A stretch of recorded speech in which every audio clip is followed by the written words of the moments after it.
తెలియజేస్తా ఉన్నాను. మరి రాత్రి కొద్దిసేపు దేవుని వాక్యాన్ని విందాం. దైవ సేవకులు ప్రస్తుతానికి మన పశ్చిమ గోదావరి జిల్లా పాస్టర్ ఫెలోషిప్లో ఒక ఉన్నతమైనటువంటి పదవులు దేవుడు వారికి అనుగ్రహించారు. నమ్మకమైన వారికి దీవెనలు రెండు. అలాగే దేవుడు వారిని అంచెలంచెలుగా ఆశీర్వదించడమే కాకుండా మరి జిల్లాలో ఉన్నటువంటి పాస్టర్స్ కూడా వారిని గుర్తించి జిల్లా బాధ్యతలు కూడా వారికి అప్పగించడం జరిగింది. నేను సంతోషిస్తూ ఉన్నాను. అందుని బట్టి నేను ప్రభువును స్తుతిస్తూ ఉన్నాను. ఈ రాత్రి ఒక చిన్న మాట మరి చదువుకున్నాం. బైబిల్లో వారు తీసుకోండి. ఎఫెసీయులకు రాసిన పత్రిక 2వ అధ్యాయం 6వ వాక్యాన్ని ఎవరైనా చదువుతారు. క్రీస్తు యేసునందు ఆయన మనకు చేసిన ఉపకారము ద్వారా చిన్న ప్రార్థన. ప్రేమ కలిగిన మా తండ్రి, సర్వోన్నతమైన మా ప్రభువా, మీ పరిశుద్ధ పాదాలకి స్తుతులు స్తోత్రాలు వందనాలు చెల్లిస్తూ ఉన్నాం. ఇంతవరకు కొన్ని పాటల ద్వారా స్తుతి ఆరాధన ద్వారా మీరు మహిమ పొందారు. ఈ సమయంలో వాక్యమై ఉన్నటువంటి దేవ, మీ దాసునిగా నీ పక్షంగా నిలబడ్డారు. నన్ను మరుగు చేయండి. నీ బిడ్డలకు కావలసిన వర్తమానాన్ని మీరు అందించండి. యేసుక్రీస్తు నామములో స్తుతించి ప్రార్థించి వేడుకొనుచున్నాము తండ్రి, ఆమేన్. అందరూ చెప్తాం బయట వారు కూడా చెప్తాం ప్రైజ్ ది లార్డ్. మరి నేను ఎవరినో కొత్తగా నేను పరిచయం చేసుకోవక్కర్లేదు. ఆల్రెడీ దైవ సేవకులను ఇంటర్వ్యూ చేసినప్పుడు నా పూర్తి సాక్ష్యాన్ని మీరు యూట్యూబ్ లో చూసి ఉండొచ్చు. అయితే మరి దైవ సేవకులు మా మధ్యలోకి చాలా పర్యాయాలు వాక్యం చెప్పడానికి రావడం జరిగింది. వారి ప్రసంగం, చేపల ప్రసంగం, ఈ రోజుకి మా సంఘస్థులు చేపల కూర వండుకున్నప్పుడల్లా గొప్పలుగానే గుర్తొస్తున్నారండి. కానీ ఇప్పటికీ నాతో మాట్లాడిన సందర్భాలు సహజంగా క్రైస్తవులు ఆదివారం ఏదో ఒకటి వండుకుంటాం కదా, చేపల బ్యాచ్ కూడా ఉంటుంది. ఆ టైంలో గొప్పలు గారిని జ్ఞాపకం చేసుకుంటుంటాం. వారు మంచి రచయిత, మరి మంచి గాయకులు, మరి మంచి హృదయం ఉన్నటువంటి గొప్ప దైవ సేవకులు. అలాంటి దైవ సేవకులు మీరు కలిగి ఉన్నందుకు మీరు చాలా ధన్యులు. ఒక్కళ్ళు కూడా స్తోత్రం చెప్పండి. ధన్యులు కాదా? మీరు చాలా అదృష్టవంతులు. దేవునికి స్తోత్రం. మరి అలాంటి దైవ సేవకులతో మరి నాకు సహవాసం ఉండటం బట్టి నేను కూడా ప్రభుని స్తుతిస్తూ ప్రభుని ఘనపరుస్తూ ఉన్నాను. దేవుని సన్నిధిలో కూర్చున్న మనం అందరం, మాట్లాడేది నేనైనా కూర్చున్న మీరైనా ఒక విషయం గుర్తుపెట్టుకోవాలి. ఏంటి ఆ విషయం అంటే, దేవుని సన్నిధిలో మనకి ఏమీ తెలవదు అన్నట్టు కూర్చోవాలి. అన్ని తెలుసు అన్నట్టు కూర్చుంటే ఆటోమేటిక్గా గడ్డం కింద చేతులు వస్తాయి. తర్వాత ఏమొస్తుంది? నిద్ర వస్తుంది. నాకు ఏది తెలియదు, నాతో మాట్లాడుండే ప్రభు అని మీరు దేవి సన్నిధిలో కూర్చుంటే కనుక దేవుడు ఖచ్చితంగా మాట్లాడతాడు. అయ్యగారు నాకు కూడా టైం చెప్పలేదు కాబట్టి అన్లిమిటెడ్ సిమ్ వేశారు. నాకు ఎంతసేపు అయినా మాట్లాడచ్చు అనమాట. మా ఊరు కూడా దగ్గరే. ఆమె అనగా నేను కూడా వెళ్ళిపోవచ్చు. చాలా సింపుల్గా, దూరం వెళ్ళక్కర్లేదు. మీరు కూడా దాన్ని తెగించే వచ్చి కూర్చున్నారు అనుకుంటున్నాను. మీరు దొరికేసారు. బయట ఉన్న వాళ్ళు అదృష్టవంతులు. ఇలా ప్రసంగం భారీ అయితే నచ్చకపోతే దిగిలిపోతారు. మెట్లు కూడా చక్కగా ఉంది. అలాగని మేము ఎవరికి ఇసుకొచ్చేలాగా చెప్పను. మీరు అనుకున్న టైంలో ముగిస్తాను. దేవునికి స్తోత్రం చెప్పండి. హల్లెలూయా. ఇక నేను కాలయాపన చేయకోకుండా దేవుని వాక్యం నుంచి కొన్ని సంగతులు మనం నేర్చుకున్నాం. అపోస్తులైనటువంటి పౌలు గారు బైబిల్ గ్రంథంలో ఇంచుమించు 13 పత్రికలు రాసినట్లుగా మీకు తెలుసు. చాలా సార్లు దైవ సేవకులు తెలియజేశారు. ఈ 13 పత్రికల్లో ఎఫెసీ పత్రిక చాలా ప్రాముఖ్యమైనటువంటి పత్రిక. ఈ పత్రిక పౌలు గారు చెరసాలలో రాయటం జరిగింది. ఈ పత్రికకు చెరపత్రిక అనేటటువంటి పేరు కూడా ఉంది. పౌలు గారు రోమా చెరసాలలో ఉన్నప్పుడు రాసినటువంటి 4 పత్రికల్లో ఇది చాలా ప్రాముఖ్యమైనటువంటి పత్రిక. ఈ ఎఫెసీ పత్రికలో ఉత్తరం రాస్తూ అంటాడు కదా, 2వ అధ్యాయం 6వ వచనంలో, క్రీస్తు యేసునందు ఆయన మనకు చేసిన ఉపకారం ద్వారా అన్నాడండి. దేవుని బిడ్డలారా, ఈ సంఘానికి చెరసాల్లో ఉండి ఉత్తరం రాస్తున్నటువంటి పౌలు గారు ఏమని రాశాడు అంటే, క్రీస్తు యేసునందు తండ్రి అయినటువంటి దేవుడు ఈ మానవ జాతికి లేకపోతే దేవుని సంఘానికి కొన్ని ఉపకారాలు చేశాడు అని ప్రారంభించాడు. చెప్పండి, ఏం చేశాడంటే ఉపకారాలు చేశాడు. సహజంగా క్రైస్తవుల పరిస్థితి ఇప్పుడు ఎలా ఉందంటే, ఉపకారాలు అని అనగానే ఏం గుర్తు వస్తాయంటే, వారు పొలం మీద పొలం కొనాలి, ఇంటి మీద ఇల్లు కట్టాలి, స్థలం మీద స్థలం కొనాలి, మగబిడ్డ కావాలంటే మగబిడ్డే పుట్టాలి. ఇక ఆడబిడ్డ పుడితే మన చర్చికి ఇల్లు రాదు. వారి పిల్లలు చదవకపోయినా ఇవ్వాలి, పాస్ అయిపోవాలి, వాళ్ళ పిల్లలకి మంచి సంబంధాలు రావాలి. ఇలాంటి ఆలోచనలో బ్రతికేస్తున్నారు. మరి మేము మాత్రం తక్కువేం కాదు, దైవ సేవకులు మేము కూడా అలాగే ఉన్నాం. కోర్టు కేసులా రండి అన్నాం, తప్పేం కాదండి. ఖచ్చితంగా దేవుడు సహాయం చేస్తాడు, దేవుడు తీరుస్తాడు. మరి రోగమా రండి, దేవుడు స్వస్థపరుస్తాడు, అందులో నో డౌట్. అలాగే మరి మానసిక సమస్యల రండి, దేవుడు ఖచ్చితంగా సరిచేస్తాడు. ఆర్థిక సమస్యల రండి, దేవుడు ఖచ్చితంగా చేస్తాడు. మరి ఈ విధంగా దేవుడు గొప్ప కార్యాలు చేస్తాడు, అందులో ఎలాంటి సందేహం లేదు. నేను కూడా స్వస్థత పొందుకోవటం ద్వారానే యేసుక్రీస్తు ప్రభు నమ్ముకున్నాను. ఆ రోజున యేసయ్య 92లో నన్ను స్వస్థపరిచాడు కాబట్టి యేసు ప్రభు దగ్గరికి వచ్చాను.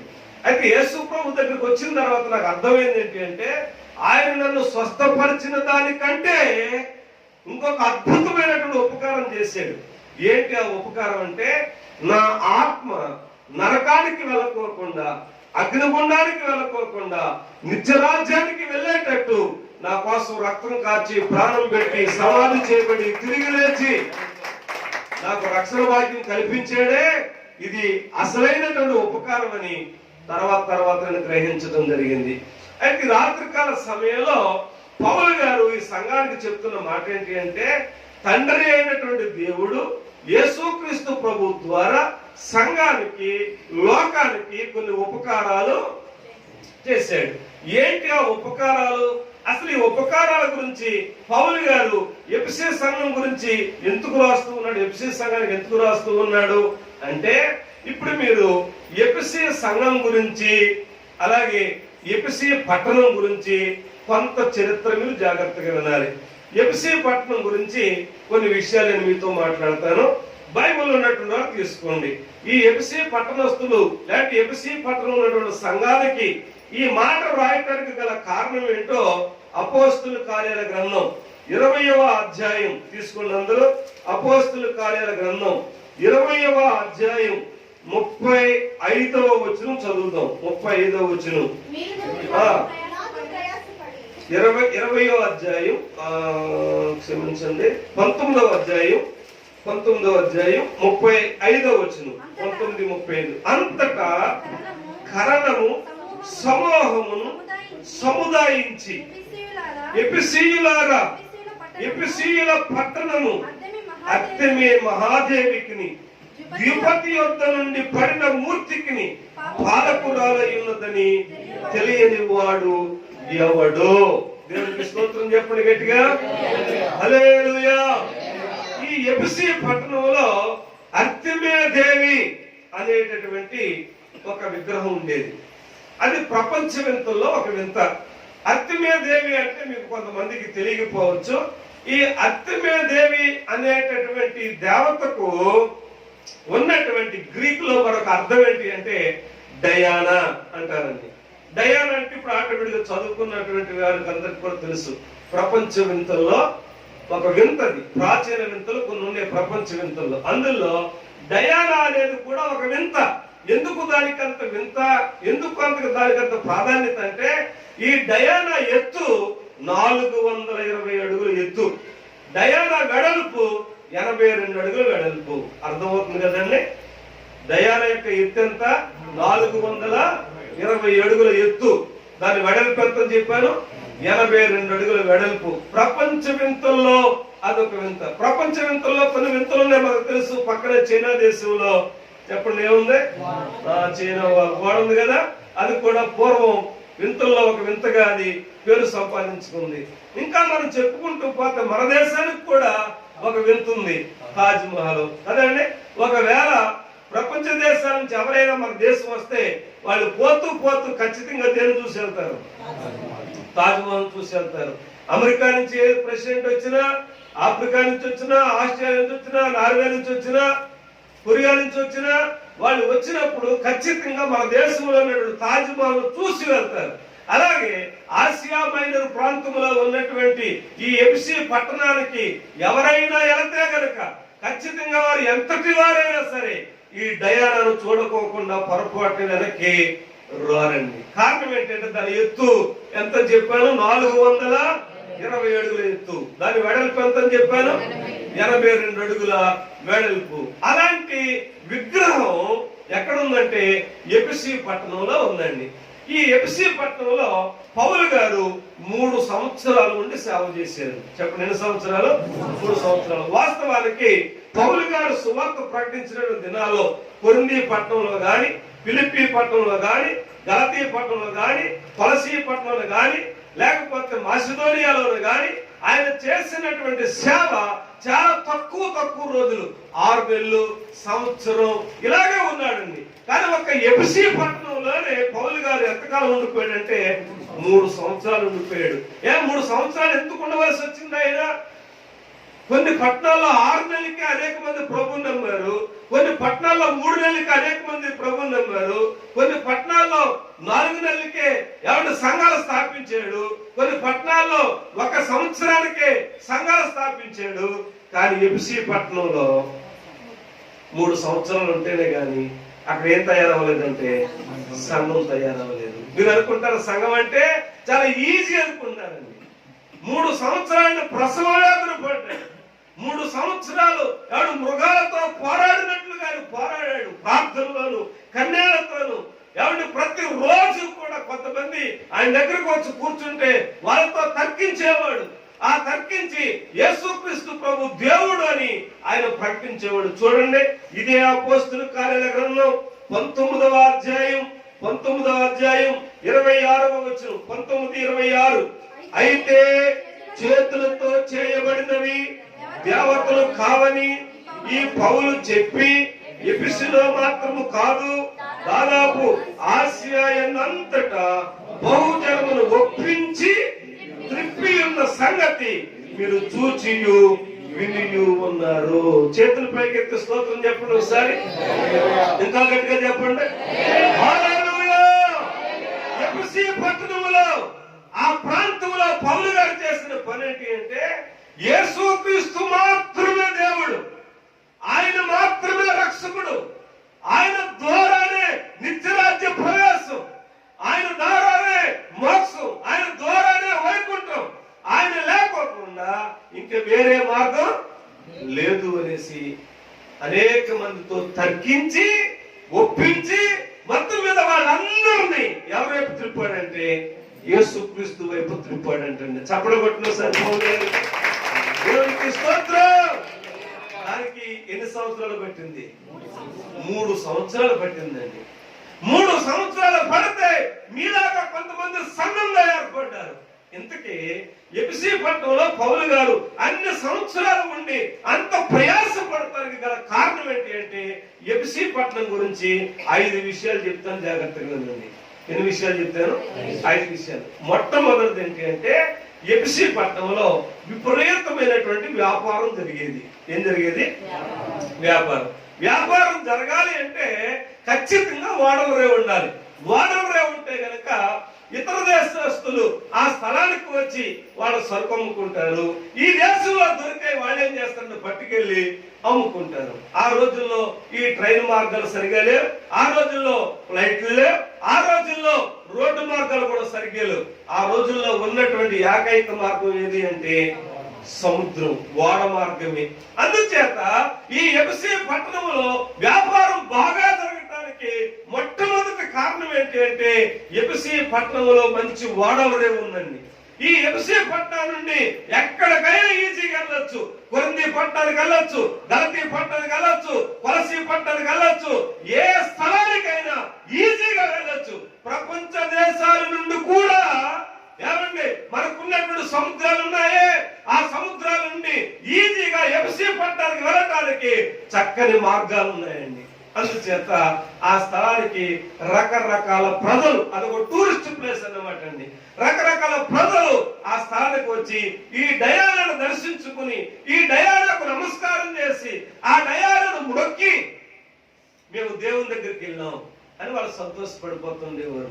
మరొక పైపెచ్చి ఏంటి అంటే, ఆ పట్టణంలో ఉన్నటువంటి ప్రజలు ప్రపంచంలోకెల్లా మేము పెద్ద దేవుడిని కలిగి ఉన్నాం, ఇక మా దేవుడికి ఉన్నటువంటి హైట్ ఇంకెవరికి లేదు, మా దేవుడికి ఉన్నది వెడల్పు ఎవరికి లేదు. ప్రపంచ దేశాల నుంచి ఎవరైనా వచ్చి మా దేవుడినే చూసేయాలి, ఇక్కడే బ్రతకాలి అన్నట్టుగా వాళ్ళు చాలా విచ్చలవిడి జీవితం జీవిస్తూ ఉండేవారు. వ్యాపారం బీభత్సంగా స్థలంలో జరుగుతూ ఉండేది. చూద్దారా ఆ మాట? అపోస్తలుల కార్యాల గ్రంథంలోనే 19వ అధ్యాయము 24వ వచనం. ఎలాగనగా దేమేత్రి అని ఒక కంసాలి అగ్నిమయ దేవికి వెండి గుళ్ళను చేయించుట వలన ఆ పని వారికి మిగుల లాభము కలుగజేయుచుండెను. బాగా లాభాలు వస్తున్నాయి వాళ్ళకి.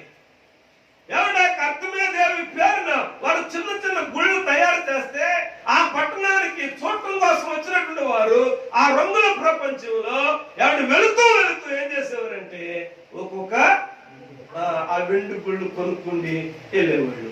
అలాగే ఈ ఎఫెసీ పట్టణానికి వెళ్ళినటువంటి వారు ఆ కార్యక్రమాలు అయిపోయిన తర్వాత, డయానాను దర్శించుకున్న తర్వాత వెళ్తూ చెప్పండి ఏం కొనుక్కెళ్ళేవారంటే ఒక వెండి గుళ్ళు కొనుక్కుండి వెళ్ళేవారు.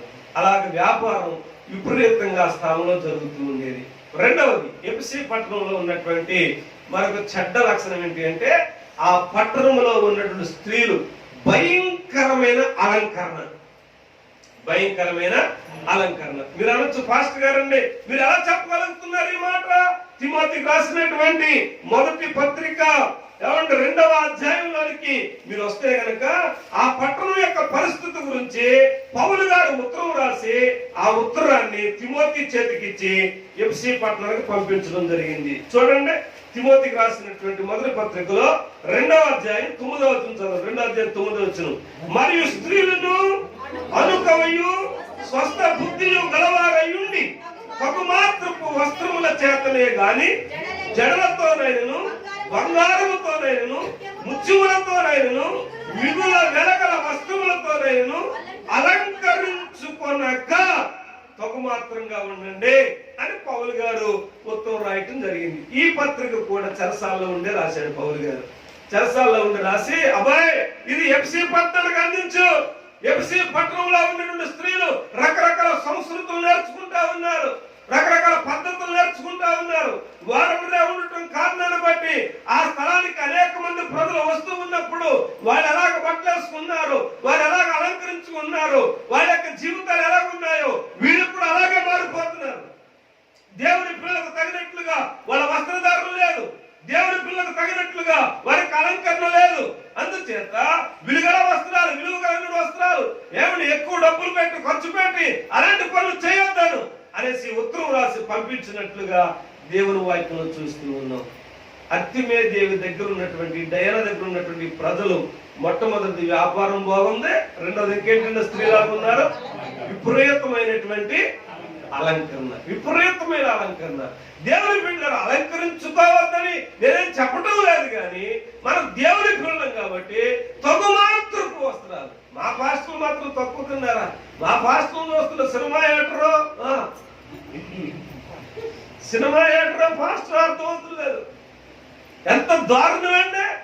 అలాగని మీరు మాత్రం తక్కువ తిన్నారా? చర్చకు వచ్చేటప్పుడు ఒక టైపు, ఏమనుకోవద్దు, నన్ను క్షమించండి.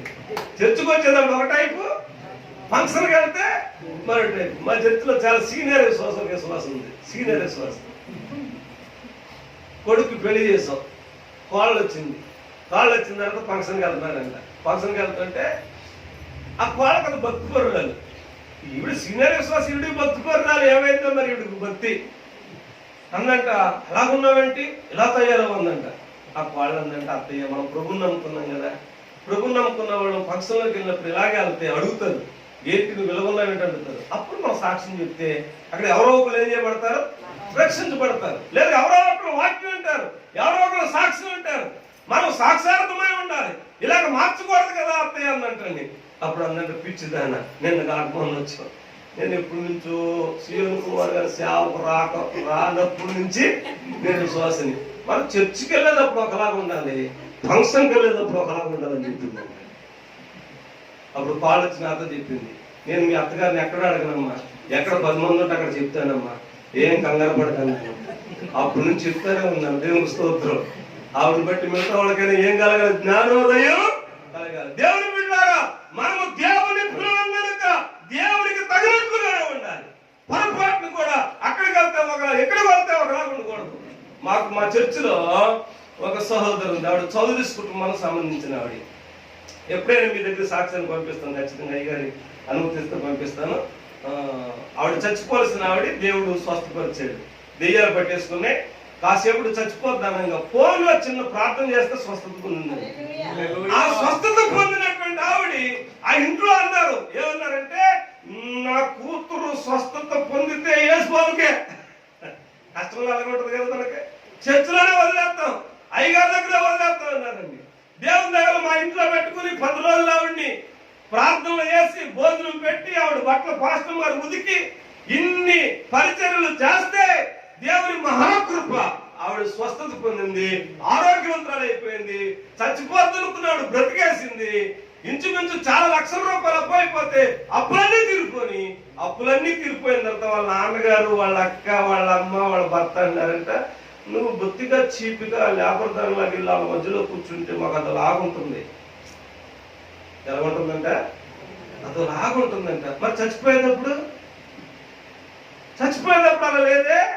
చచ్చిపోయేటప్పుడు బ్రతుకుతే చాలు, దేవుడికి ఇచ్చేస్తాం, గుళ్ళ వదిలేస్తాం, పాస్టర్ వదిలేస్తాం, బ్రతుకుతే చాలు, ఆ పిల్లలకి కాస్తంత వండి పెట్టుకుంటే చాలు, ఆ భర్తకి కాస్తంత చూస్తే చాలని మృగబడి చేసుకున్నా. అయితే ఆవిడ మాత్రం వెనక తిరగలేదండి. భర్త మధ్యలో కొన్నిసార్లు విడిచిపెట్టేసాడు. వాళ్ళక్క అయితే పని కట్టుకుని, వాళ్ళక్క గంటావరుగుడు స్త్రీలకు భజన సమాజానికి లీడరు. భజన సమాజానికి ఆవిడ లీడరు.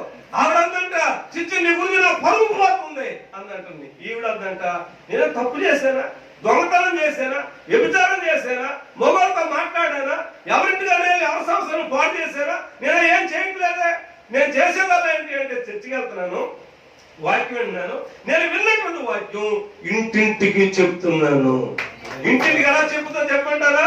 గంటావారి గుడిలో, చౌదరిసులో గాని, మిగతా క్యాస్ట్లో గాని యేసుక్రీస్తు ప్రభు నాకు తెలవద్దు అని అనుకోకుండా మొత్తం ఇంటింటికి సువార్త చెప్పేసిందండి ఆవిడ.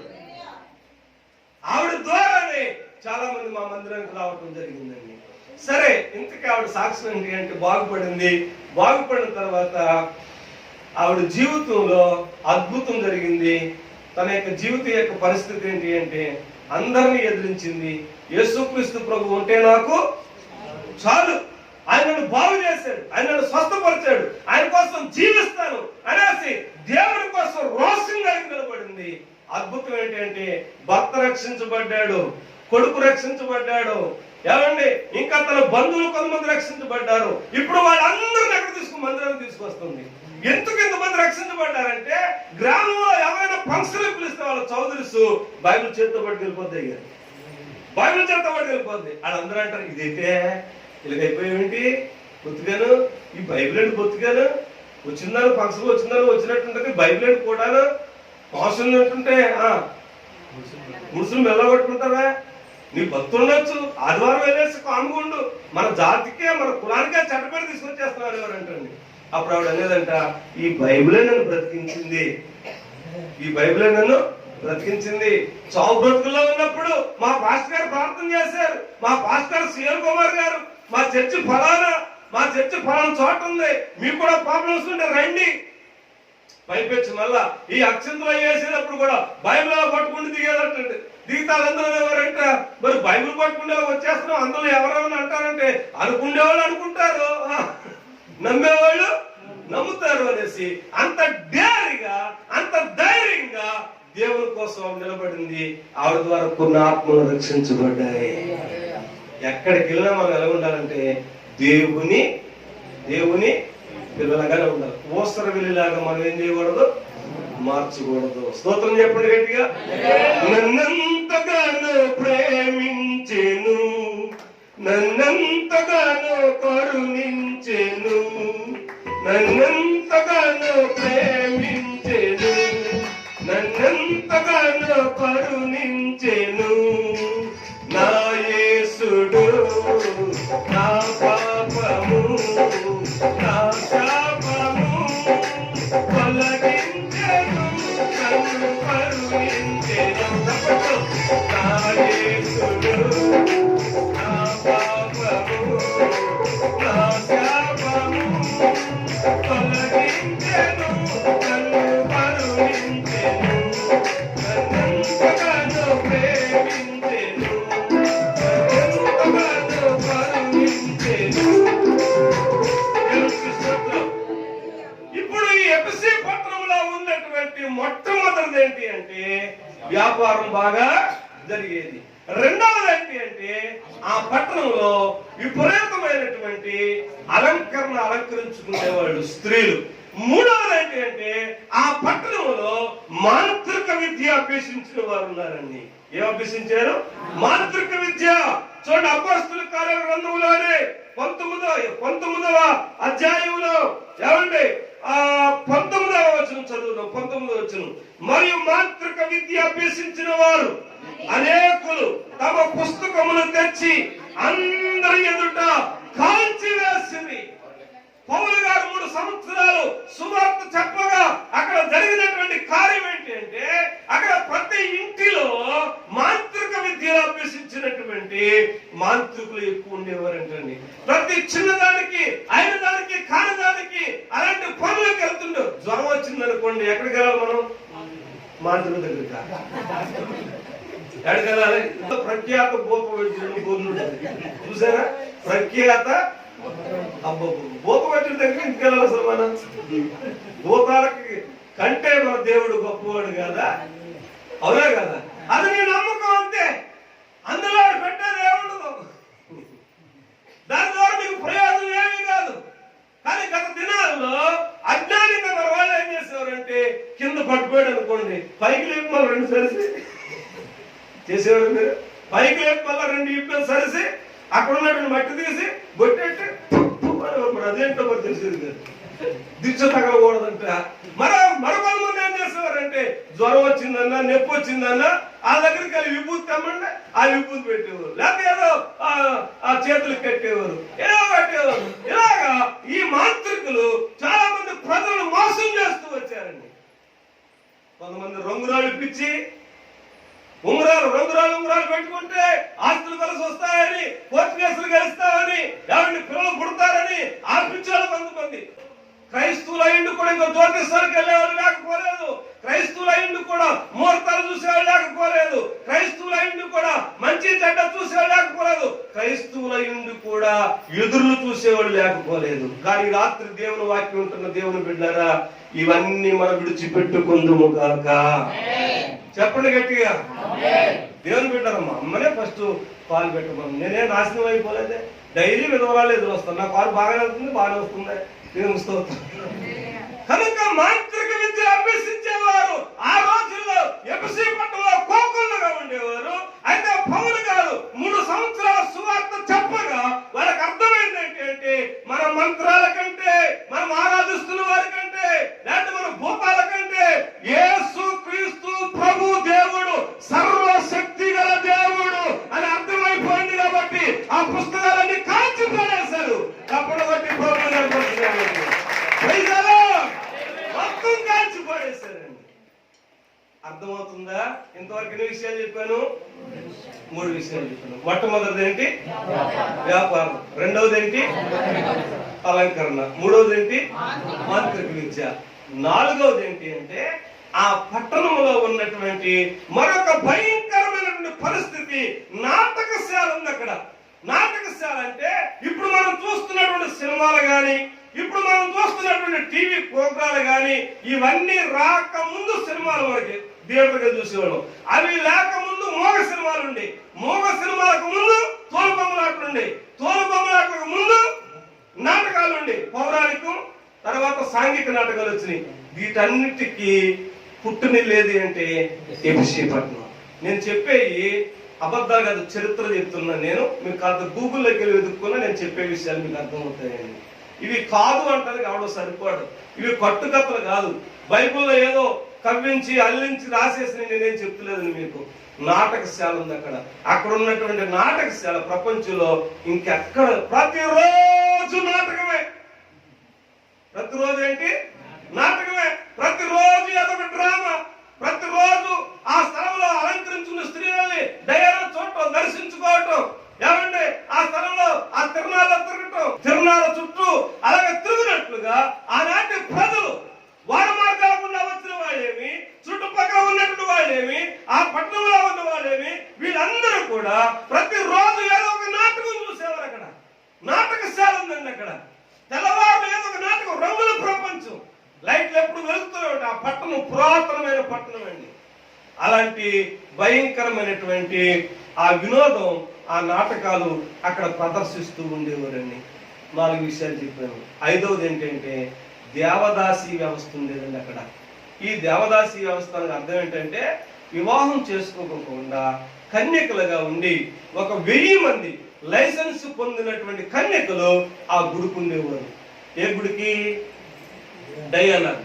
నేను ఒకరిగా కూడా దేవదాసి వ్యవస్థ గురించి వింటూ వచ్చాను, కొన్ని పుస్తకాలు చదువుతున్నాను. కొన్ని మందిరాలు అనకూడదేమో, కొన్ని గుళ్లకు ఇప్పటికింకా వివాహాలు చేసుకోకుండా కన్యకలుగా దేవదాసులుగా ఆ మందిరంలో సేవలు చేస్తూ ఆ స్థలానికి వస్తున్నటువంటి వ్యక్తులను సంతోషపరుస్తూ ఆ స్థలానికి వస్తున్న వారితో పాపం చేస్తూ ఆ స్థలానికి వెళ్ళే పురుషులు కూడా యథేచ్ఛగా వాళ్ళతో పాపం చేస్తూ వాళ్ళ జీవితాలు నాశనం చేస్తున్నటువంటి గుళ్ళు ఇప్పటికి ఇంకా ఉన్నాయి. అది ఎక్కడి నుంచి ప్రారంభమైందంటే ఎఫ్సి పట్టణంలో ఉన్న డయానా దగ్గర నుంచి ప్రారంభమైందండి. ఈ పట్టణం మంచిదా చెడ్డదా? మంచిదా? ఎంత చెడ్డదండి! ఎంత ఘోరమైన పట్టణం, ఎంత భయంకరమైన ప్రజలు! వాళ్ళు మారడానికి అవకాశం ఉందా? వాళ్ళు యేసు ప్రభు దగ్గర రావడానికి కుదిరిద్దా? ఎట్టి పరిస్థితుల్లో కుదరదు. ఇప్పుడు ఒకవేళ యేసు ప్రభు దగ్గరికి వచ్చారనుకోండి, వ్యాపార విషయంలో ఎలా ఉండాలంటాం? న్యాయంగా ఉండాలంటాం, కుదరదు. రెండవది, ఒకవేళ యేసు ప్రభు దగ్గరికి వచ్చారనుకోండి, ఎలాగ అలంకరించుకోవాలని చెప్తాం? తగు మాత్రంగా అంటాం, కుదురుతా? కుదరదు. ఒక యేసు ప్రభు దగ్గరికి వచ్చారనుకోండి, ఇంకెలా ఉండాలని చెప్తాం మేము. మూడోది, మాంత్రిక విద్యలో ఉండకూడదని చెప్తాం. నాలుగవది, యేసు ప్రభు దగ్గరికి వచ్చారనుకోండి, నాటకాలకి సినిమాలకి మనం వెళ్ళకూడదు. కనీసం మరి జబర్దస్త్ కూడా చూడకూడదా? బిగ్ బాస్ కూడా చూడకూడదా? చూడకూడదు. మరి చూడకూడదని చెప్తాం. అల్లరితో కూడిన ఆటపాటలు అంటాం. నా లాస్ట్ సినిమా చంటి. అప్పుడు నేను డ్రైవరింగ్ చేస్తాను. పెళ్లి అయింది. లాస్ట్ ట్రిప్ పాలకొల్లు చెరికేసుకెళ్ళాను. పాలకొల్లు దండపూడి నుంచి పాలకొల్లు చెరికేసుకెళ్ళాను. చెరికేసుకెళ్ళిన తర్వాత రిలీజ్ సినిమా అన్నారు. అప్పుడు పెళ్లి అయింది. నేను చేసుకున్నామే చాలా భక్తురాలు. సినిమాలంటే తెలియదు, వాళ్ళ పోస్ట్ కూడా తెలియదు. పెళ్ళైన కొత్తలో చిరంజీవి బొమ్మ చూపిస్తే ఈ అబ్బాయి ఎవరు అంటుంది. ఈ అబ్బాయి ఎవరా? చిరంజీవి బొమ్మ చూపిస్తే మూలన ముసలి కూడా ఏం చేస్తుంది? ఎగిరి గొంతేసి ఏం రాకపోయి ఏలేస్తుంది. అలాంటిది నువ్వు వయసులో ఉన్న పిల్లవా? ఎవరో ఈ అబ్బాయి? చిరంజీవి, మెగాస్టార్ అన్నాను. ఏమో ఈ అబ్బాయి చదువు అంది. అంటే అర్థం ఏంటి అంటే సినిమాలు ఎలా ఉంటుందో కూడా నా భార్యకు తెలియదండి. అలాంటి అమ్మాయిని చేసుకున్నాను. ఇంటికాడ పెట్టాను. డ్యూటీకి వెళ్ళిపోయాను. పెళ్ళైన కొత్తలో డ్యూటీకి వెళ్ళాను. డ్యూటీకి వెళ్తే చంటి నరసాపురంలో రిలీజ్ అన్నారు. లోడు లారీ, చెరుకు లారీ చెరుకుపేట దగ్గర వదిలేసి ప్లేండర్కి అప్పచెప్పేసి ఎవరినో ఒక బకరాగాడి తీసుకుని ఆ సినిమాకి వెళ్ళిపోయి సినిమాకి వచ్చేటప్పటికి అన్ని బళ్ళు అన్లోడ్ అయిపోయి వచ్చేసినాయి. నా బండి లేట్ అయిపోయింది. సోమేశ్వర గారు, మా ఓనర్ గారు, దుద్దుకూరు, ఆయనకి తిట్లు. ఇక ఆ తిట్లతోటి నేను డ్యూటీ మానేసి ఇంటికి వచ్చేసాను. ఇంటికి వచ్చేసిన తర్వాత నా భార్యతో చెప్తాంది, ఇక నువ్వు డ్యూటీకి వెళ్ళక్కర్లేదు, ఇక ఇదే లాస్ట్ డ్యూటీ అన్నది. దెబ్బతో ఇక డ్యూటీ మానేసిన తర్వాత ప్రార్థన చేసుకోవడం ప్రారంభించాం. 40 రోజులు ఉపవాసం ప్రార్థన చేసాం. అప్పుడు మొదలపల్లి రాజశేఖర్ గారు పరిచయం అయితే ఆయనతో సభలు పెట్టాం. అలాగా మారుమనసు పొందినటువంటి నేను నేటికి మరలా తిరిగి ఆ సినిమాలేంటో మాకు తెలియదండి. దేవునికి స్తోత్రం కలిగిన కానీ కుదరదు అంటాం. ఇక చివరికి వస్తే ఇది దేవదాసి వ్యవస్థ, అది కూడా ఒప్పుకోమండి. ఇప్పుడు అలాంటప్పుడు విత్తనమైన జీవితానికి అలవాటు పడినటువంటి వారు దేవుని మందిరానికి వస్తారా? రారు. ఇప్పుడు వీళ్ళు కలగకుండా దేవుని మందిరానికి వచ్చే వాళ్ళు కలగ ఉండాలి. వాళ్ళు ఏదనుకుంటే అది జరిగి మనలో ఒక ఆత్మ ఉంది. ఈ ఆత్మ నిత్యత్వంలోకి వెళ్ళాలి. ఈ ఆత్మ ప్రాముఖ్యం. శరీరానికి మరణం ఉంది కానీ ఆత్మకు మరణం లేదు. దీని గురించి ఆలోచించేవాళ్ళు చాలా తక్కువగా ఉన్నారండి. కనుక ఈ రాత్రి పౌలు గారు ఇలాగ సువార్త చేసిన కారణంగా పౌలు గారిని పట్టుకుని రోమా చెరసాల్లో పడేశారండి. పౌలు గారు ఇప్పుడు ఎక్కడ ఉన్నారు? రోమా చెరసాల్లో ఉన్నారు. రోమా చెరసాల్లో ఉండి ఉత్తరం రాశారు. ఈ ఉత్తరంలో మనం చదువుకున్నటువంటి వాక్య భాగం ఏంటి అంటే 2వ అధ్యాయంలో 6వ వచనంలో క్రీస్తు యేసు ద్వారా ఆయన మనకు చేసిన ఉపకారము. దేవునికి స్తోత్రం. పౌలు గారు మొదలెట్టాడు. అబ్బాయి, ఎఫెసీ పట్టణంలో ఉన్నటువంటి సంఘ బిడ్డలారా, తండ్రి అయినటువంటి దేవుడు యేసుక్రీస్తు ద్వారా మీకు కొన్ని ఉపకారాలు చేశాడు అని ఈ 6వ వచనంలో ప్రారంభిస్తూ ఉన్నాడు. అప్పుడు ఈ సంఘానికి కాపరి మరి దేవుని వాక్యంలో మరి మనం జాగ్రత్తగా గమనిస్తే గనక అకులా ప్రిస్కిల్ అనే వారు కూడా ఈ సంఘంలో కొంతకాలం ఏం చేశారంటే పరిచయం చేసినట్టు వ్యాఖ్యానకర్తలు వ్యాఖ్యానం రాస్తూ వచ్చారు. ఆ సమయంలో వాళ్ళలో ఉన్నటువంటి విశ్వాసాలకు కొన్ని ఆలోచనలు వచ్చినాయి. ఏంటి ఆలోచన అంటే, ఇంతవరకు మనం నడిపించినటువంటి పౌలు గారు చెప్పండి ఎక్కడ ఉన్నారు? చెరసాల్లో ఉన్నారు. మనమైతే ఒక స్థలంలో కూడుకుని ప్రార్థన చేసుకున్నాం. కానీ మన జీవితానికి ఒక సోపు లేదు, ఒక సినిమా లేదు, ఒక సరదా లేదు, ఇంకేం లేదు, ఒక నాటకం లేదు, చెప్పండి ఇంకేం లేదు. ఏం మాట్లాడుతుంటే ఒక అలంకరణ లేదు. ఎప్పుడు చూసిన పాటలో ప్రార్థన. మనం ఇప్పుడు ప్రార్థన అంటే ఏం చేస్తాం? పాటలో ప్రార్థన, వాక్యం. ఎప్పుడు ఇంతే. మరి అక్కడైతే రోజుకో డ్రామా, రోజుకో నాటిక, రోజుకో డ్యాన్స్ ఉంటాయి. మరి ఇక్కడ ప్రార్థన, పాటలో వాక్యం, ప్రార్థన, పాటలో వాక్యం. ఇంతే. నోరు కాయగాసిపోదా? ఇజ్రాయేల్ ఏమన్నారు? ఎప్పుడు ఈ మన్నాయేనా, దీనికి మించి ఇంకేమీ లేదని అడగలేదా? అలాగే మన వాళ్ళు కూడా ఇప్పుడు ఇదే అనుకున్నారు ఎఫెసీ పట్టణంలో. అప్పుడు పౌలు గారు గ్రహించిన వాడై, పౌలు గారు ఆత్మలో తెలిసిన వాడై, పౌలు గారు ఆ సంఘ పరిస్థితులు బాగా గుర్తెరిగిన వాడై 3 సంవత్సరాల స్థలంలో ఉన్నాడు కనుక ఆ ప్రజల యొక్క మనోభావాలు అర్థం చేసుకున్న వాడై ఉత్తరంలో చెప్తున్న మాట ఏంటంటే, రే ఎఫెసీ పట్టణస్తులారా, ఎఫెసీ పట్టణంలో కూడుకుని దేవుని వాక్యం వింటున్న వారులారా, బాప్తిసాలు పొందిన వారులారా, రొట్టె ద్రాక్షరసం తీసుకుంటున్న వారులారా, యేసు క్రీస్తు ప్రభు ద్వారా తండ్రి అయిన దేవుడు మీకు ఎలాంటి ఉపకారాలు చేశాడో మీకు అర్థం అవటం లేదు. నేను చెబుతాను మీకు ఆ ఉపకారాలు ఏంటో అని. నాకు ఇంచుమించు 15 ఉపకారాలు దొరికినాయండి ఈ పత్రికలో. ఈ మొదటి అధ్యాయం 2వ అధ్యాయంలో 15 ఉపకారాలు కనపడ్డాయండి. 15 ఉపకారాలు చెబితే ఖచ్చితంగా నేను ఫస్ట్ చెప్పినట్టు మీ దారి మీరు చూసుకుంటారు. అలా కాకపోకుండా దేవుడు మనకి ఎన్ని ఉపకారాలు చేస్తాడు అవన్నీ కాదు కానీ 3 ఉపకారాలు చెప్పి ముచ్చటగా నా మాట ముగిచేస్తాను. ఓకేనా? 3 పర్లేదా? 3 పర్లేదా? 3 పర్లేదు. ఈ 3 ఉపకారాలు ఏంటో ఒక్కొక్కటి చూద్దాం. చూడండి. ఎఫెసీ పత్రిక 2వ అధ్యాయం 1వ వచనం చదవండి. ఎఫెసీ పత్రిక 2వ అధ్యాయం 1వ వచనం. మీ అపరాధముల చేతను పాపముల చేతను మీరు చచ్చిన వారై ఉండగా ఆయన మిమ్మల్ని క్రీస్తుతో కూడా బ్రతికించును. చేతుల పైకెత్తి స్తోత్రం చెప్పండి సార్. ఇంకా గట్టిగా చెప్పండి. హల్లెలూయా. దేవుని వాక్యంలో పౌలు గారు ఈ ఉత్తరంలో ఎఫెసీ పట్టణస్తులకు రాస్తున్నటువంటి మాట ఏంటంటే, ఓ ఎఫెసీ పట్టణస్తులారా, మీరు డయానా దగ్గరికి వెళ్ళే వాళ్ళని చూసి వాళ్ళకి ఎలాగుందో మనకి ఎలాగ ఉందనుకున్నారు. వాళ్ళ పిల్లలు పాస్ అవుతున్నారు, మా పిల్లలు పాస్ అవుతున్నారు, వాళ్ళు గృహాలు కడుతున్నారు, మనము గృహాలు కడుతున్నాం, వాళ్ళ పంటలు పండుతున్నాయి, మన పంటలు అప్పుడప్పుడు ఎండుతున్నాయి. కానీ ఏంటి ప్రయోజనం? దయాలను విడిచి యేసు ప్రభు దగ్గరికి రావటం ద్వారా, సంఘానికి రావటం ద్వారా ఏం లాభం అని అనుకుంటున్నారు కదా. ఒక లాభం ఏంటి అంటే, ఒక ఉపకారం ఏంటి అంటే, ఒకప్పుడు మీరు దయాల దగ్గరికి వెళ్తున్నప్పుడు పాపముల చేత అపరాధముల చేత చచ్చినారు. అక్కడికి వెళ్ళి వ్యాపారం చేసేవారు, మోసం. అక్కడికి వెళ్ళి మాంత్రిక విద్య చూసుకునేవారు, జ్యోతిషాలు చూపించుకునేవారు, అది అబద్ధం. అక్కడికి వెళ్ళి విపరీతంగా అలంకరించుకుని రకరకాల ప్రజలు మీరు ఏం చేసేవారు? ఆకర్షించుకునేవారు, అది మోసం. నాటకాలు చూసేవారు, అది కల్పితం. ఏంటయ్యి? కల్పితం. దేవదాసి వ్యవస్థ, కొంతమంది యవన బిడ్డలను నాశనం చేస్తున్నారు. అలాంటి పాపాలు బ్రతుకుతున్నటువంటి మిమ్మల్ని పాపముల చేత అపరాధముల చేత చచ్చిపోయారు అన్నాడండి. పాపము అనగా అపరాధం అనగా ఒకటే కాదండి, రెండు వేరు వేరు పదాలు. గ్రీకులో పాపము అనగా త్రోవ తప్పుట అని రాశారు, అపరాధం అనగా గురి తప్పుట అని రాశారు గ్రీకులో. పాపము అనగా ఏం చెప్పాను? త్రోవ తప్పుట.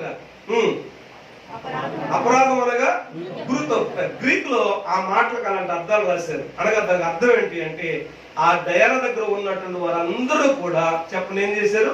త్రోవ తప్పిపోయారు. గురి లేదు వాళ్ళకి, చచ్చిపోతే ఏమవుతుందో తెలియదు. వాళ్ళు ఏమనుకున్నారంటే మేము త్రోవలో ఉన్నాం అనుకున్నారు. వాళ్ళు ఏమనుకున్నారంటే మేము భక్తి చేస్తాం అనుకున్నారు. వాళ్ళు ఏమనుకున్నారంటే ప్రపంచంలోనే మా డయానా చాలా గొప్పది ఎత్తు. ప్రపంచంలో ఉన్నటువంటి మేధస్సు కలిగిన వారు ఎవరైనా ఆసియా మైనర్ ప్రాంతానికి ఎఫ్సి పట్టణానికి వస్తే ఈ డయానాను చూడకుండా వెళ్ళరు. అందుచేత మేము చాలా గొప్పవాళ్ళం, మేము చేసే భక్తి గొప్పది అనుకున్నారు. కానీ ఆల్రెడీ వాళ్ళు త్రోవ తప్పిపోయారు. వాళ్ళకి గురి లేదు. వాళ్ళ దగ్గరికి వెళ్ళి సరదాగా మీరు అడగండి, చచ్చిపోతే ఏమవుతారు? చచ్చిపోతే ఏమవుతారు మీరు అని అడగండి. అంటే ఏం చెప్తారు? ఏమరా ఎవడ చూడొచ్చాడు అంతేనా? అందుకంటే ఎక్కువ సమాధానం వాళ్ళ దగ్గర లేదు. ఏమో ఎవడ చూడొచ్చాడు?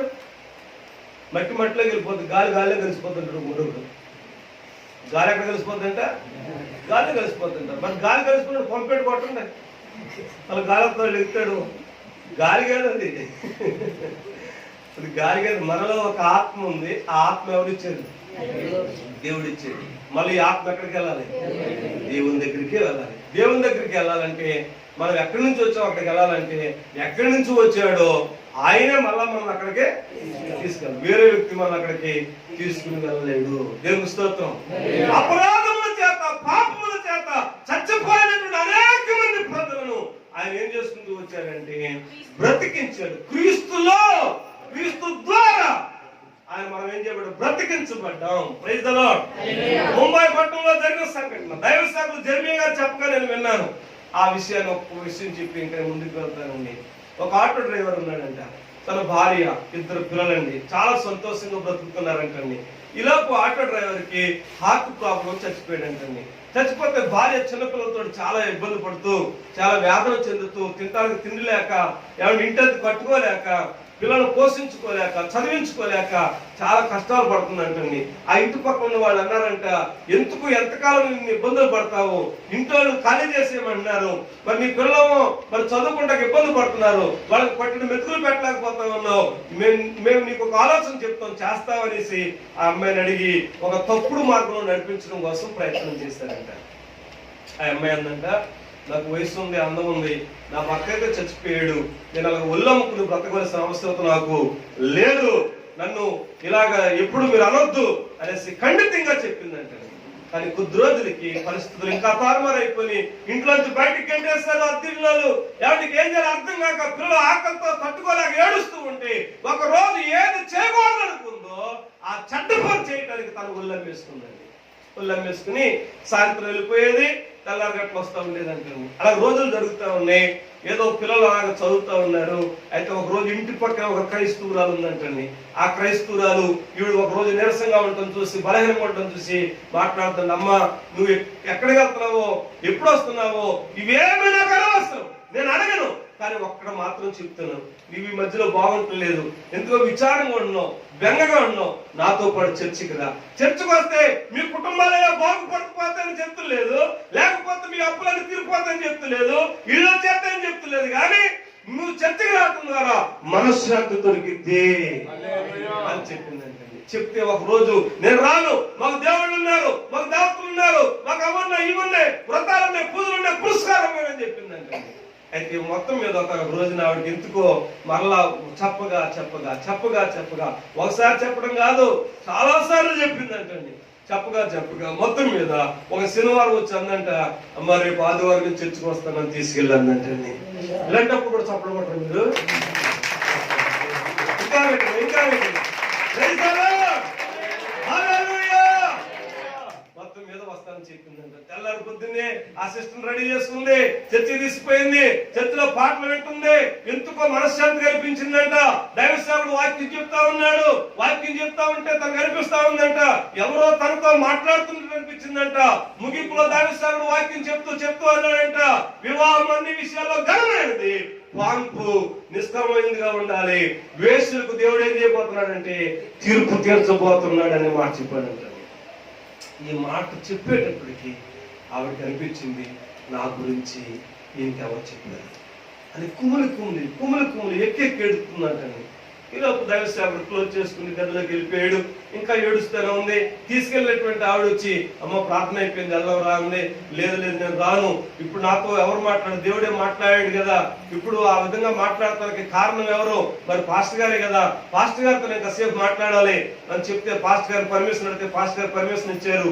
పాస్టర్ గారి దగ్గరికి వెళ్తే పాస్టర్ గారితో చెప్పిందంట, అయ్యా మీరు మాట్లాడిన ప్రతి మాట నా గురించి మాట్లాడారు, నిజమే నువ్వు వేసాను, నేను ఒళ్ళమ్ముకున్నాను, అది నేను ఒళ్ళు కొవ్వెత్తి కాదు, నా కొడుకుల్ని పెంచుకోవటం కోసం, నా ఇద్దరు కొడుకులు లేని ఆ చిన్న పిల్లలు పసిహృదయాల ఆకలితో తట్టుకోలేకపోతామంటే వాళ్ళు ఏదో పోషించుకోవడం కోసం వెళ్ళాను, ఏదో ఒక అర్జెంట్లో ఉండటం కోసం వెళ్ళాను, నన్ను క్షమించి నాకు అర్థమైంది, తీర్పు తీరుస్తాడని చెప్పారు, నేను ఆ తీర్పులోకి రాకూడదు, నరకానికి వెళ్ళకూడదు, అగ్నిగుండానికి వెళ్ళకూడదు, మీరు ప్రకటిస్తున్న యేసుక్రీస్తు ప్రభువు ఎక్కడైతే ఉన్నారో ఆ పరలోక రాజ్యానికి నేను వెళ్ళాలి, నన్ను ఏం చేయమంటారు అని అడిగిందంటండి.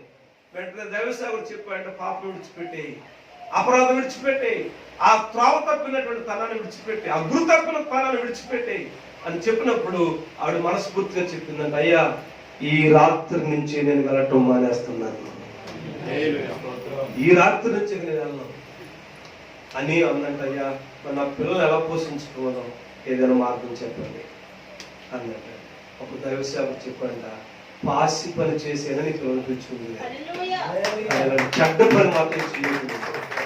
ఎలా చెప్పండి అయ్యా, మీరు ఎలా చెప్తారు వింటాను, కానీ తీర్పులోకి వెళ్ళకూడదయ్యా, నేను నరకానికి వెళ్ళకూడదయ్యా, పరలోకి వెళ్ళాలయ్యా అని ఏడుస్తూ ఉందంటండి.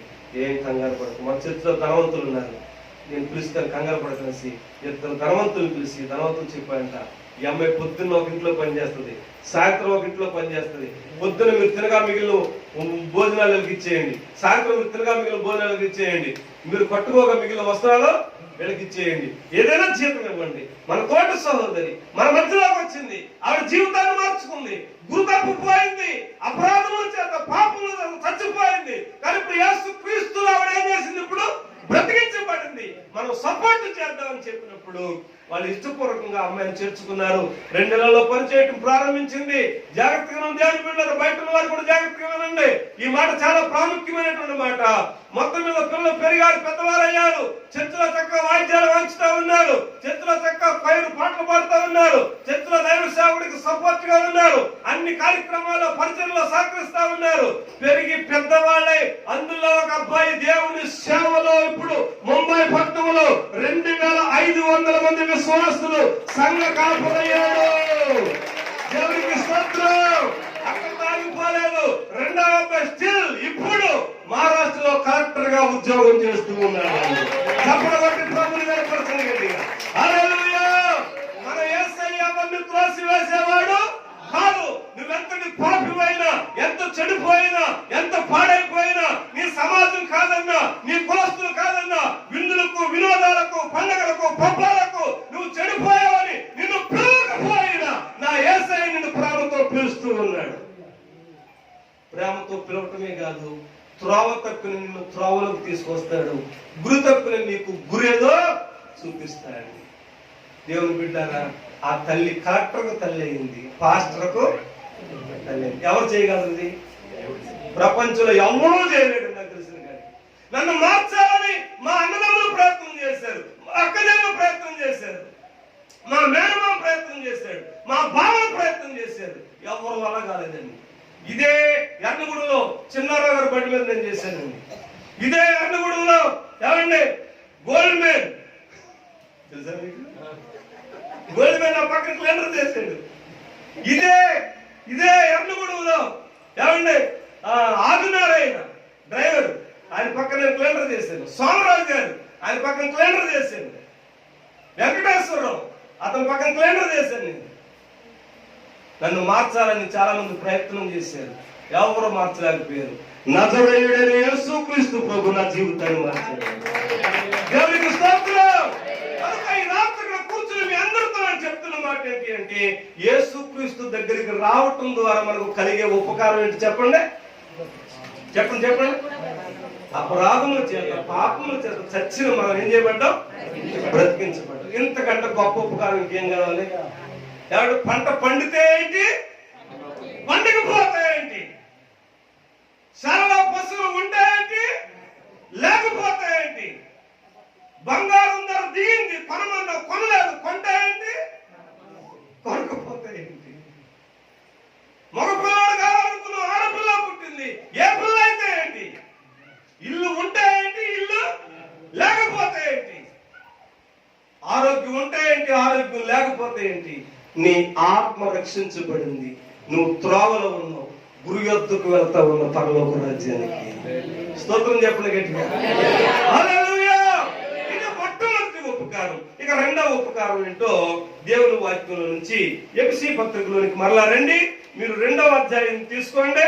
ఈ 2వ అధ్యాయంలో రెండవ ఉపకారం ఏంటో నేను మీకు జ్ఞాపకం చేస్తాను. బైబిల్ ఉన్న వారు తీసుకోండి. 18వ వచనం 2:18. ఆయన ద్వారానే మనము ఉభయులము ఒక ఆత్మయందు తండ్రి సన్నిధికి చేరగలిగి ఉన్నాము. ఆయన ద్వారానే అని ఎవరి ద్వారా? యేసుక్రీస్తు ద్వారానే మనం ఉభయులము. ఉభయులం అంటే ఏ కులస్తులైనా, ఏ మతస్థులైనా, ఏ జాతికి సంబంధించిన వారైనా ఉభయులము. అటు ఇశ్రాయేలు గాని, లేకపోతే ఇటు మరి అన్ని జనాంగమైనటువంటి మనం గాని, ఎవరైనా సరే తండ్రి సన్నిధికి చేరగలిగి ఉన్నాము అన్నాడు కదా. ఇది మీకు అర్థం అవటం కోసం కొన్ని విషయాలు చెప్తాను. మనసు పెట్టి వినండి, జాగ్రత్తగా మనసు పెట్టి వినండి. దేవుని బిడ్డలారా, డయానా దగ్గరికి వెళ్ళే వాళ్ళు లోపలికి వెళ్తున్నారా, బయట ఉంటున్నారా? ఇది పాత నిబంధన నమూనా. పాత నిబంధనలో ప్రత్యక్ష గుడారం ఉండేది. ప్రత్యక్ష గుడారం 3 భాగాలు. దేవుడు మోషేతో చెప్పాడు, నేను మీ మధ్యలో నివసించినట్లుగా నాకు ఒక పరిశుద్ధ స్థలాన్ని నిర్మించండి అని చెప్పాడు. ఆ పరిశుద్ధ స్థలం 3 భాగాలు ఉండేది. ఒకటి ఆవరణం, రెండవది పరిశుద్ధ స్థలం, మూడవది అతి పరిశుద్ధ స్థలం. ఆవరణంలో మీరు ఎంటర్ అవగానే మీకు కనపడేది ఏంటంటే బలిపీఠం కనపడుతుంది. బలిపీఠం దాటుకుని చేస్తారు 2 అడుగులు వేస్తే ఇత్తడి గంగాలం కనిపిస్తుంది. అక్కడ తోటి ఆవరణం సంగతి అయిపోయింది. పరిశుద్ధ స్థలంలో అడుగు పెడితే పరిశుద్ధ స్థలంలో మళ్ళా 3 ఉపకరణాలు ఉంటాయి. ఆ 3 ఉపకరణాలు ఏంటి అంటే, ఒకటి దీపవృక్షం, రెండవది ధూపవేదిక, మూడవది సన్నిధి రొట్టెల బల్ల కనిపిస్తుంది. అక్కడ మళ్ళీ అడ్డుతెర ఉంటుంది. అడ్డుతెర దాటుకుని లోపలికి వెళ్తే అతి పరిశుద్ధ స్థలం. అతి పరిశుద్ధ స్థలంలో మందసం పెట్టి ఉంటుంది. మందసం పెట్టి పైన కరుణా పెట్టి ఉంటుంది. మందసం పెట్టి లోపల మరలా 3 వస్తువులు ఉంటాయి. ఆ 3 వస్తువులు ఏంటి అంటే, వాడు చిగురించారు కర్ర, రెండోది బంగారు మన్న పాత్ర, మూడోది 10 ఆజ్ఞలు పలకలు ఉంటాయి. దేవుని బిడ్డలారా జాగ్రత్తగానండి. ఈ అతి పరిశుద్ధ స్థలంలో యాజకులు మాత్రమే ఉండాలి. యాజకుడు మాత్రమే అతి పరిశుద్ధ స్థలంలోకి ప్రవేశించడానికి అవకాశం. అతను ఎప్పుడూ కూడా పరిశుద్ధ స్థలంలో ఉండి, పరిశుద్ధ స్థలంలోకి వచ్చినటువంటి ఆవరణలోకి వచ్చినటువంటి వారి యొక్క పాపముల నిమిత్తమై ఒక గొర్రె పిల్ల యొక్క రక్తాన్ని చేత పట్టుకుని ఏడాదికి 1 మారు అతి పరిశుద్ధ స్థలం ప్రవేశిస్తే దేవుని మహిమ ఆ స్థలంలోకి దిగి వస్తుందండి. దేవుడు వాళ్ళతో మాట్లాడేవాడు. ఇది పాత నిబంధన యొక్క నమూనా.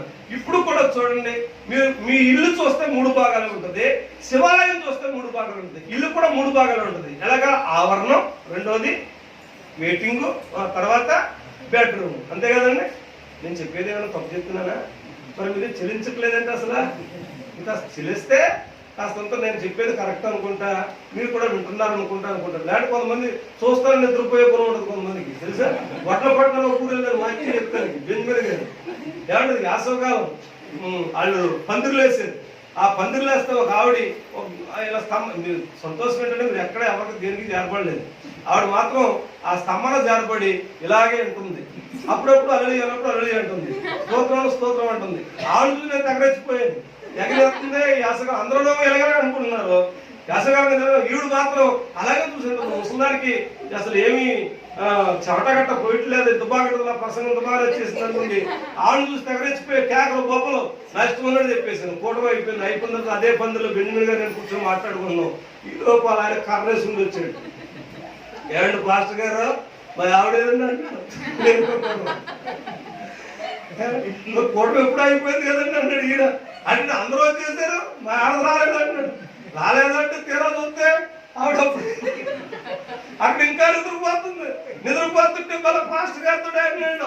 దానికి కోడి నిద్ర ఉన్న సంగతి తెలుసు కదా అయ్య గారు, కూటమి ముందు లేక పంపాలి కదా మీరు మర్చిపోతే ఎలాగంటాడు. అయ్యగారితో మాట్లాడుతూ మర్చిపోయి లేపితే అప్పుడు తులుపడి లేసి దులుపుకుని వెళ్ళిపోతున్నప్పుడు ఇప్పుడు దాకా చెప్పింది,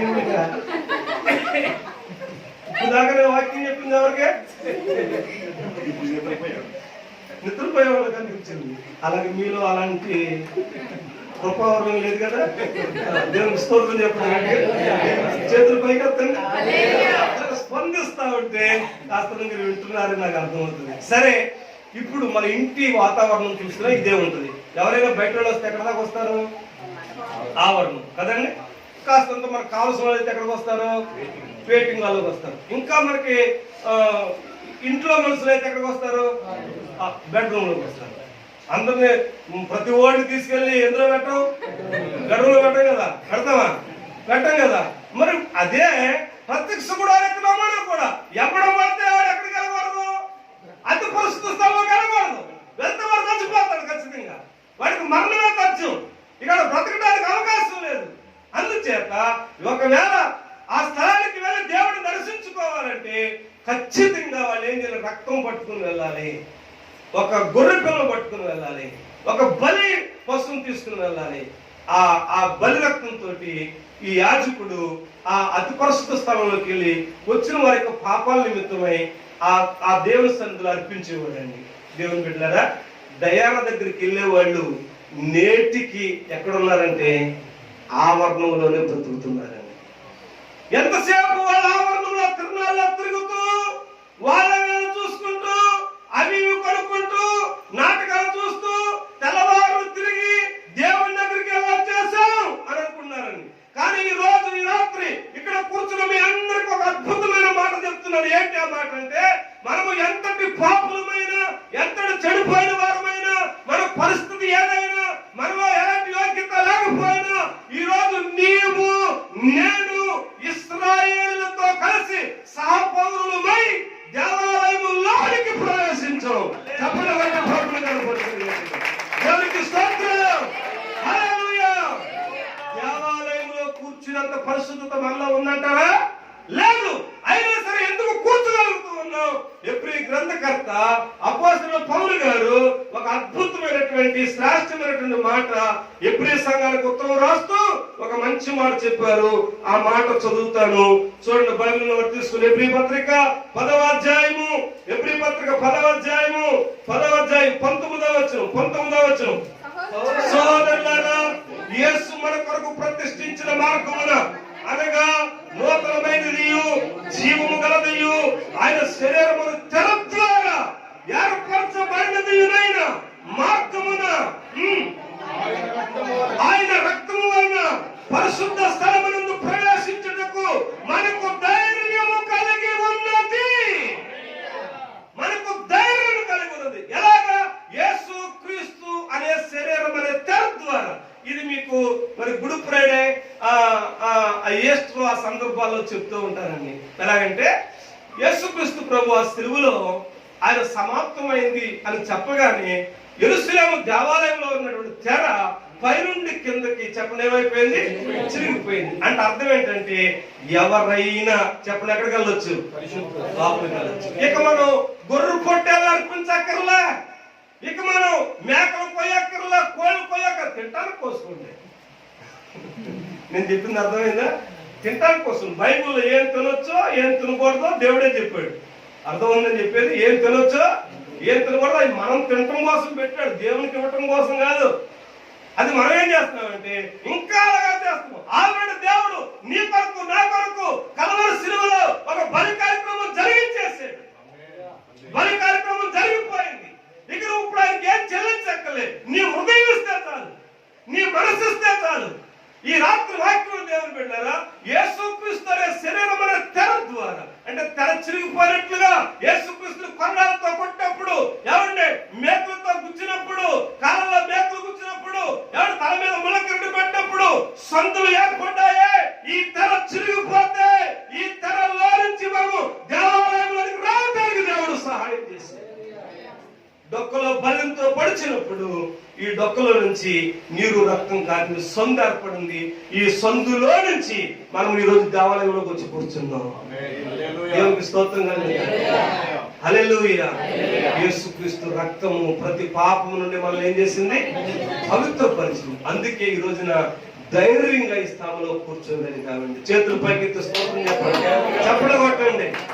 యేసు రక్తము రక్తము రక్తము, యేసు రక్తము రక్తము రక్తము,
యేసుక్రీస్తు రక్తంలో ఎక్కడికి వచ్చాం? ఈ డైర దగ్గరికి వెళ్ళే వాళ్ళకి ఎప్పటికీ లోపలికి ప్రవేశం లేదండి. లోపలికి లేదు వాళ్ళకి అవకాశం. దానితో పోల్చుకుంటే ఏమంటే నీ జీవితంలో ఏదో చిన్న చిన్న జరగలేదని, ఎందుకు సంఘం మీద అడగటం? చిన్న చిన్న జరగలేదని, యేసు ప్రభువుని విడిచిపెట్టేశాడని ఎందుకు అనుకుంటున్నావు? దేవుడు నాకు ఈ కార్యం చేయలేదని ఎందుకు సలుగుతున్నావు? ఎందుకు గోగుతున్నావు? అసలు నీవు నేను ఎంత ధన్యులమో తెలుసా? ఆవరణంలో బ్రతకవలసినటువంటి మనం చెప్పలేక బ్రతుకుతున్నాం, అతి పరిశుద్ధ స్థలంలో బ్రతుకుతున్నాం. దేవునికి స్తోత్రం. దీనికి తేడా లేదండి. మనం అందరం ఉంటే, కాకపోతే ఏంటంటే మేము నిలబడి వాక్యం చెప్తున్నాం, మీరు కూర్చుని ఏం చేస్తున్నారు? అంతే తేడా. ఇంకో మాట చెప్తాను, కోర్టులో ఎవరు నిలబడతారు? ముద్దాయి. జడ్జి గారు ఏం చేస్తారు? కూర్చుంటారు. ఇప్పుడు మీరు అంతా జడ్జీలు, జడ్జిమెంట్ మీరే కదండి తీర్చేది. పాట బాగుంది, అక్కడ పూస్తే లేపితే బాగుంది, పూస్తే తగ్గితే బాగుంది, రసం బాగుంది కానీ అంతసేపు చెప్పకుండా ఉంటే బాగుంది, కొద్దిగా తగ్గితే బాగుంది, కొద్దిగా మసాలా ఎక్కువైంది కదా అంత లేకుండా కొద్దిగా చెప్తే బాగుంది. జడ్జిమెంట్ అంతా మీదే. మీరేమనుకున్నారు? పాస్టర్ గారు అంటే అమ్మో అమ్మో అమ్మో అని చెప్తాడు అనుకున్నారు. అసలు తింగరోడు మీకు తెలుస్తలేదు. అసలు సేవకుడు అనగా ఏంటి అనేసి నేను యూట్యూబ్ లో కొడితే గ్రామ నౌకరు అని వచ్చింది. సేవకుడు అంటే గ్రామ నౌకరు అంట. మేము సేవకులే కదా, ఏం ఓట్లేదు అంటే కాదా? ఇప్పుడు నాకు కనపడతలేదా?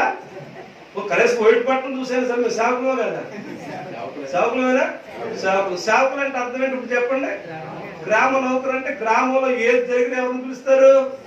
గ్రాఫ్ సేవకులు పిలుస్తారు. మమ్మల్ని గ్రామ్ అదేలే, మీరు ఆ భాషలో ఉన్నారు. గ్రామంలో సేవకులు పిలుస్తారు. పిలిచి రైట్ ఈ పండుగ తీసే మంత్రి గారు వస్తున్నారు, ఎమ్మెల్యే గారు వస్తున్నారు, కిడు తీసిరా, లేకపోతే ఇక్కడ బ్లీచింగ్ వాళ్ళు అక్కడ ఇచ్చే అని సేవ చెప్తారు. ప్రతి ఓడు లెగిసినోడు లేకనోడు కూడా ఆ రోజు గ్రామంలో ఒకరికి ఏం చెప్తాడు, మాట్లాడలేదు. మీరు కూడా మాకు వెళ్ళిపోవాలని చెప్తారు. అయ్యగారు మాకు వెళ్ళిపోవాలి, మీరేం చేయండి, ప్రార్థన చేయండి. మాకు కోడి పుట్టట్లేదు. కోడి పుట్టకపోతే కూడా ప్రార్థన. ఏమంటే 70 సంవత్సరాలు ముసలి దానికి ఇంకా మోకాలు నొప్పులు తగ్గలేదంటే ప్రార్థన చేయమని. ఇంకా మోకాలు నొప్పులు ప్రార్థన చేస్తే ఏం చేస్తా, పీటీ ముసలానికి పరిగెడతావా? ఇప్పుడు అవసరమా నీకు? ఎక్కడ కూర్చున్నాం, మొదలు కూర్చోగా మోకాలు నొప్పి ఇంకా ఎక్కడ దొరికి? 70 సంవత్సరాలు వయసు వచ్చింది కదా, మాకే మోకాలు నొప్పులు చచ్చిపోతున్నాం అని చెప్పారు. దేవుని బిడ్డలారా, ఈ రాత్రి ప్రేమతో మీకు మనవి చేస్తున్నాను. సేవకుడు అనగా మీకు సేవ చేసేవాళ్ళు. మేము మీకు సేవ చేసేవాళ్ళని బాధ పెట్టకూడదు. మీకు సేవ చేసేవాళ్ళని గౌరవించాలి. మీకు సేవ చేసే వాళ్ళ యొక్క కడుపు చూడాలి. మీకు సేవ చేసే వాళ్ళ యొక్క అవసరాలు చూడాలి. మీకు సేవ చేసే వాళ్ళ యొక్క పరిస్థితి. ఏమంటే మన ఇంట్లో ఎవరైనా పని మనుషులు ఉంటే వాళ్ళకి పెడతామో పెట్టమా, మిగిలి పెట్టమా? మాకు మిగిలి పెట్టకూడదు, ఫస్ట్ పెట్టాలి. ఒక్కళ్ళు అల్లు చెప్పలేదండి. మాకేం పెట్టాలి? ఫస్ట్ పెట్టాలి. దేవుని స్తోత్రం. ఫస్ట్ ఇవ్వాలి మాకు, దేవుని స్తోత్రం. కొంతమంది ఇంకా అంటలేదు. ప్రథమ ఫలం ఇవ్వాలి, దేవుని స్తోత్రం. ప్రతిష్ఠితాత్మ దేవుని స్తోత్రం. దశంభాగం దేవుని స్తోత్రం. మంచి ఇవ్వాలి, దేవుని స్తోత్రం. చిరుగుపుని కాంతలో కూడా దేవుని స్తోత్రం. ఇది వరకు ఎక్కడా పడినప్పుడు రాయసులు థియేటర్లో పడే సినిమాల్లో, కానీ ఇప్పుడు ఎక్కడ పడతాయి? ఇందులోనే చిరుగుపుని రోడ్లో ఇందులో పడేస్తుంటే కాంట్రోల్ తీసుకుంటలేదు మా దగ్గర. దేవునికి స్తోత్రం. మా బాధలు పోయి మీ బాధలు. చాలా మంది అనుకుంటే పాస్టర్కి ఎక్కడి నుంచో వచ్చేస్తారు, ఎక్కడి నుంచి రావాలి. మా ఊర్లో ఫస్ట్ లో ఇప్పుడున్న ఇంటి దగ్గరలోనే చిన్న షాప్ వచ్చింది కొత్త. రాంతులు కంపలు అంటారు, తెలుసు కదా? రాంతులు కంపలతో చుట్టూ దడిగడతారే చర్చికి అనేసి నేను ఒక కుర్రాన్ని, యోహాన కుర్రాన్ని తీసుకుని ఎర్రగాల దగ్గరికి రాంతులు కంపలు అనుకుని వచ్చాను. ఓ రాజు గారు ఉన్నాడు అక్కడ, మా ఊరు రాజు గారు. ఆయనకి నా గురించి ఎవరో ఏదో చెప్పారంట. లారీ డ్రైవర్ విడిచిపెట్టేసి సేవ చేస్తున్నాడు, అడిగి ఏదో పైనుంచి వస్తున్నాయంట చెప్పారంట. చెప్తే ఆ పొలం అక్కడే, ఎలా సీను ఇంకే పైనుంచి వస్తున్నాయంటే ఏంట్రా అన్నాడు. నాకు అర్థమైపోయింది. అప్పటికే నా గురించి చెప్పుకున్నారు ఊళ్ళో. వీడు డ్రైవర్ ఎందుకు వదిలేసాడు? ఆర్టీసీలో డ్రైవర్ ఉద్యోగం వచ్చింది, తెల్లారితే జాయినింగ్ అవ్వాలి పోస్టింగ్లో, ఎల్ఎస్లో. అలాంటి టైంలో వదిలేసి వచ్చింది. నేను ఉద్యోగం వదిలేసి దీనికి వచ్చాడంటే ఎంత ఇన్కమ్ లేకుండా వస్తాడు? మొత్తం మీద ఏదో పైనుంచి వస్తున్నాయి అనేసి ఎవరు చెప్పారంటే అడిగేసింది. అడిగితే నాకు ఎటకారం ఎక్కువే. ఆ ఎటకారం ఎక్కువ మీద అన్నాను, రాజుగారు మీరు అన్నట్టు నిజంగా నాకు పైనుంచి వస్తున్నాయండి అన్నాను. ఎంత వస్తారా అన్నాడు. ఎంత వస్తున్నాయంటే ఎంత కావాలితే అంత వస్తాయి అన్నాను. అదేరా నీకు వస్తాయని తెలిసి నాకే కాదు మా ఆవిడకి కూడా వస్తున్నాయి అన్నాను. మీ ఆవిడ కూడా పంపిస్తారేంట్రా అన్నాడు. అవునండి మా ఆవిడకి కూడా పంపిస్తున్నారు అన్నాను. ఎంత వస్తాయంటారు అసలు అన్నాడు. మా అమ్మ కూడా వస్తున్నాయండి అన్నాను. అప్పుడు మా అమ్మ ఉందన్నారు. అదే మా అమ్మ మాతోటే ఉంటుంది. మా అమ్మ కూడా వస్తున్నాను. ఏంటి అమ్మ కూడానా అన్నాడు. మా పిల్లకి కూడా వస్తున్నాయండి అన్నాను. అది మా పిల్ల చిన్న పిల్ల, నెలల పిల్ల. మా పిల్లకి కూడా వస్తున్నాయి. ఏంటి నీకు, మీ ఆవిడికి, మీ అమ్మకే, మీ పిల్లకే ఏమేమి వస్తారా అన్నాడు.